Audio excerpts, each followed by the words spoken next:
এবার মরক্কোর সাথে ওপেন দুর্নীতি করলো মাঠে থাকা রেফারি। এমবাপ্পে গোল মিস করলেও এরপর মাঝমাঠ থেকে অসাধারণ গোল করলেন কিলিয়ান এমবাপ্পে। উসমান দেমবেলে দারুণ গোল, তাতে করে মরক্কোকে দুর্নীতি করে কেমন করে ভাসালো ফ্রান্স। শেষ 16তে প্ল্যানটি মিস করেছিল ব্রাজিল, মিস করেছিলেন ব্রাজিলের এক ফুটবলার। সেই শুরুর প্ল্যানটি মিসের ভুলের মাসুলও অবশ্য দিতে হয়েছিল ব্রাজিলের। এদিন অবশ্য মিশরের বিপক্ষেও লিওনেল মেসি প্ল্যানটি মিস করেছিলেন, সেই ভুলের মাসুলও দিতে হয়েছিল আর্জেন্টিনার। একের পর এক আক্রমণ করেছিল মিশর আর আর্জেন্টিনাকে কাঁপিয়ে দিয়েছিল মিশর।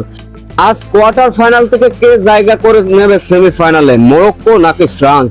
শুরু থেকে আক্রমণ আর পাল্টা আক্রমণ চলেছিল, তবে বল দখলে নিজেদের এগিয়ে রেখেছিল বেশ কয়েকবার ফ্রান্স।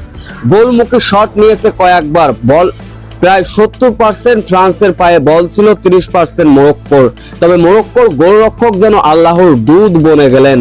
ম্যাচের বয়স তখন 25তম মিনিট। এমবাপ্পে চিতা বাঘের মতো বল টেনে নিয়ে যাচ্ছিলেন গোলের দিকে। গোলে যখন শুট নেবেন তখনই মরক্কোর এক ফুটবলার অবৈধভাবে বাধা প্রদান করলেন। ফাউলের জন্য আবেদন করতে থাকে ফ্রান্স। অন্য প্রান্তে ফাউল থেকে বাঁচার জন্য আকুতি ছিল মরক্কোর। এক পর্যায়ে ভিআর ডিসিশনে গেলেন মাঠে থাকা রেফারি। ভিআর ডিসিশনে দেখা গেল এমবাপ্পেকে অবৈধভাবে বাধা প্রদান করেছিলেন মরক্কোর ফুটবলার। প্ল্যানটি শুট নিতে আসলেন কিলিয়ান এমবাপ্পে। বিশ্বকাপে তার সঙ্গে ঘটলো অঘটন। এটা কি করলেন কিলিয়ান এমবাপ্পে?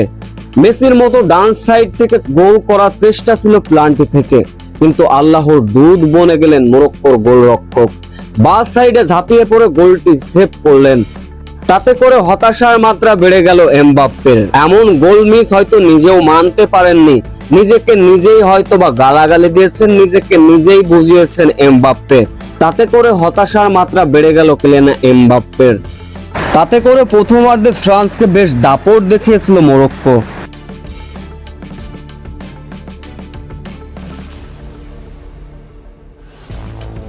ফ্রান্সের ভুলে বলা থাকলেও গোলশূন্য বিরতিতে যায় দুই দল। মরক্কো যেন রুখে দিয়েছিল ফ্রান্সের। দ্বিতীয় অর্ধে সে আবারও এমবাপ্পে শো। একের পর এক আক্রমণ যখন করছিল ফ্রান্স, তখনই ম্যাচের বয়স তখন 58 মিনিট। মাঝমাঠ থেকে বল টেনে নিয়ে যাচ্ছিলেন এমবাপ্পে। ডিবক্সের অনেক বাইরে থেকে দূরপাল্লার শট।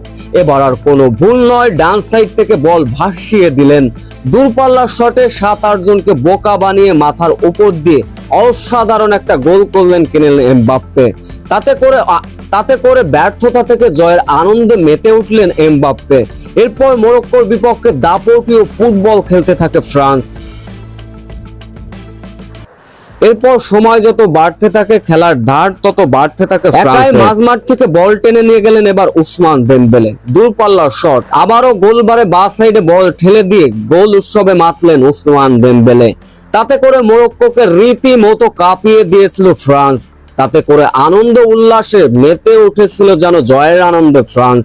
তখন এমবাপ্পে গোল করছিলেন, তখন ফ্রান্সের এক ফুটবলারের হাতে লাগলো বল, কিন্তু রেফারি দিলেন না হ্যান্ড। তাতে করে এক প্রকার অন্যায় করা হলো মরক্কোর বিপক্ষে।